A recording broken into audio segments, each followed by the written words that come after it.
Welcome to Some Guy's Garage. Today we're going to take a look at the DCE530B, being the bare tool cordless heat gun from DeWalt. So I'm going to open this up. I haven't actually taken a look at it yet, and we'll try it out. So, they used a lot of glue here. But opening it up, we have the tool itself, a manual and warranty card like we normally do, and a couple accessories, so just different heat ducts or vent things that you can use to redirect or concentrate the heat from the heat gun. Okay, so taking a look at the heat gun, looks like we have a low and a high, sort of like where they have the speed 1, speed 2 on their drills. So you have a low and a high setting. There is a trigger lock on the trigger, so I guess you can't accidentally turn it on without that.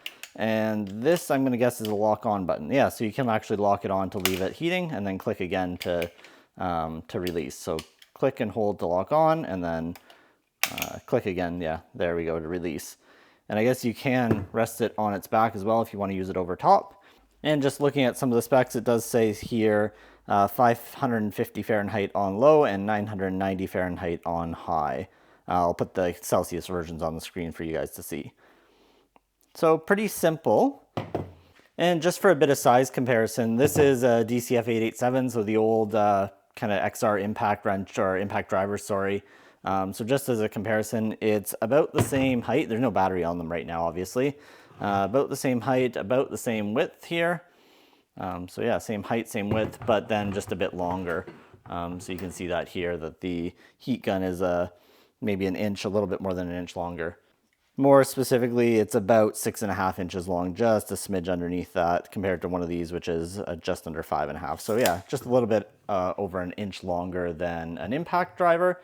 Not one of the newer ones. Let me actually grab a DCF850. So this is the DCF850. This is one of their most compact or stubbiest impact drivers right now. And as you can see, it's actually a fair bit shorter as well than the heat gun here. So the one thing about heat guns, though, is they do draw a lot of power. Obviously, you're creating heat with a cordless tool, so 5 amp hour batteries are probably a must for this thing, or bigger. You could use a 2 amp hour, but it probably won't last very long. So I'm going to use some 5 amp hours here. I've got one fully charged. So taking a look at that, there's also, I just noticed here, there's a small light on the bottom. So when you flick the trigger on, the light does turn on there. But let's see how this thing runs. So we're on low right now, so low setting. Fan is not too noisy at all. Is starting to generate heat already. I can feel it with my hand, obviously. Feels kind of like a hot, weak air dryer. And I say weak is in terms of blower speed. Actually, that is getting fairly warm. Less so in terms of actual heat output. So it is actually fairly hot. Let's click that up onto high here. So fan speed does increase as well. And yeah, heat output is fairly substantial. Okay, so I've got my thermal camera here. Unfortunately, this doesn't record video, but I'm just going to kind of set it on the bench here and blow at the back wall just to see what it's like. This is on high here, and we can see as things heat up. So yeah, we're at 32, 35, 41, 44, 45, this is all Celsius, by the way, 49, 50 Celsius, 52. Yeah, so it's heating up pretty quickly, and you can see as I move around, the hot spot kind of changes in area there on the thermal camera. Go a little more down at the bench here. Obviously, I don't want to heat things up too much here, but yeah, holding about 50 Celsius on the bench, just from holding it there like that, 55 now. So it works pretty well in that sense. And then just moving it up here onto the gun itself, the heat gun, we can see the tip of the nozzle there. I'll take a picture as well. So that just captures a little picture. We're at about 120 Celsius on the tip of the nozzle here, so you definitely wouldn't want to touch that. But the rest of the heat gun around the back here, you can see the handle and the head as well. Like the handle where my hand was fairly warm. It's 35 degrees because, yeah, warm enough hand heating up the actual gun. And battery as well is probably in the mid-20s or so, so not so bad there. So it's really just the, I'll get a picture of that as well for us here. So really it's just the tip of the heat gun heating up, and we can see down the barrel there now. Hopefully you guys can see that, and like I said, I'll take a picture. Sitting at about 133 degrees now that it's off. I'm going to put it back onto low here, and we'll just run this briefly facing towards the camera and see how quickly it warms up here. 168, 186, 200, 210, 217, 226, 234, 237, 242, 248, 251. Yeah, so that's over 250 Celsius, just like that from 130. Comes up pretty quick. Let's do that again once more on high. 240, 275, 300, 314, 331, 344. I think we're going to max out here, 345, 346, 349. Yeah, so right around 350 Celsius, and you can see the tip of the heat gun glowing a little red there as well. But comes up to temp pretty quickly. I'm going to grab one more picture here with that up in the 300s for us.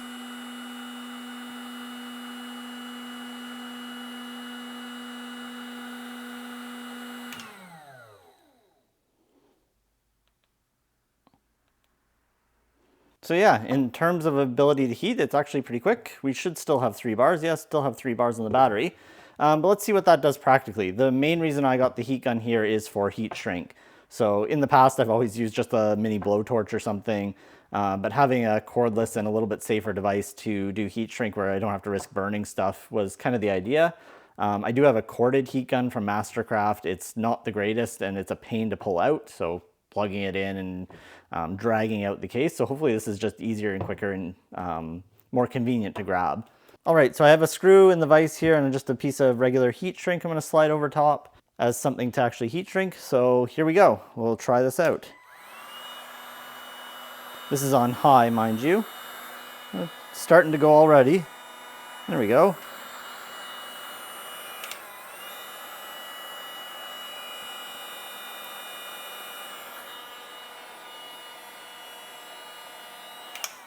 Yeah, so it's pretty quick.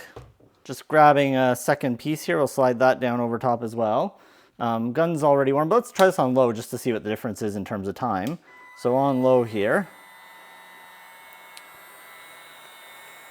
I'm gonna try that lock on trigger. Yeah, that's convenient. Easier to hold at all the funny angles that you want to do. You can hold by the battery. Starting to shrink there already. Nice control over it. It isn't burning anything yet.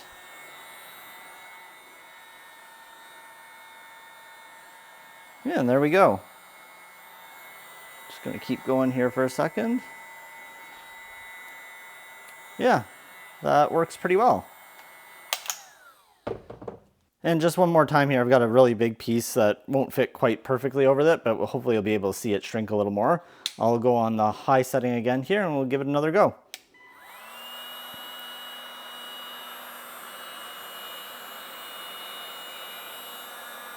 Oh, there she goes.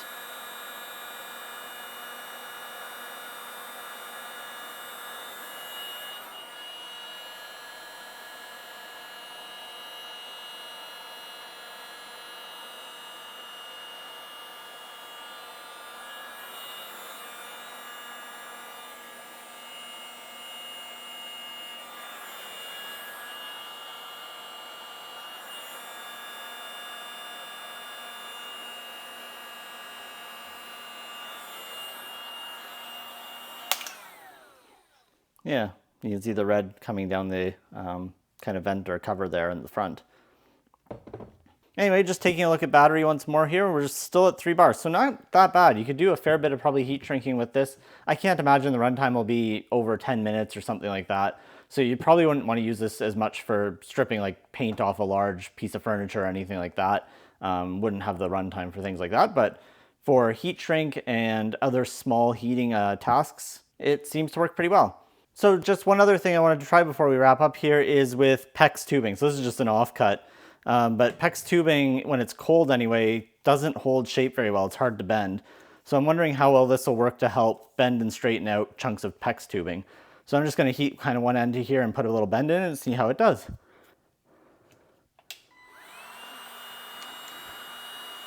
That lock-on trigger is nice. Not having to hold the trigger the whole time makes it a fair bit easier.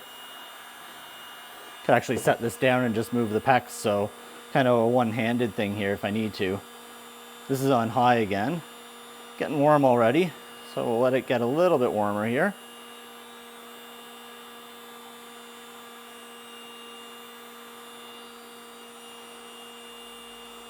Oh, definitely already a lot more pliable.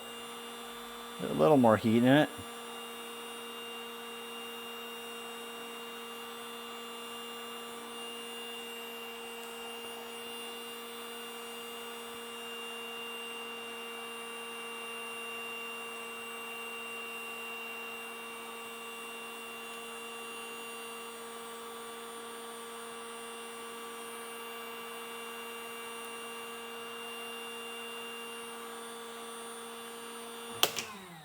Yeah, so there we go. Put another bend in the PEX pipe. It's about the right amount of heat for it too. It's not so hot that it instantly melts the pipe or causes any problems there. You do need to be careful that you don't overheat the pipe, but enough to soften it up so it bends and holds a better shape or holds a new shape easily enough. Seems to work fairly well. So a couple of good uses for it, both with piping, probably PVC as well as PEX, and then heat shrink, of course. It's the kind of perfect little tool for that, and hopefully is very convenient to have around the shop. Anyway, that's everything on the DCE530 for today. If you have any questions about it, let me know in the comments below. If you aren't already subscribed, please consider it. And as always, thanks for watching.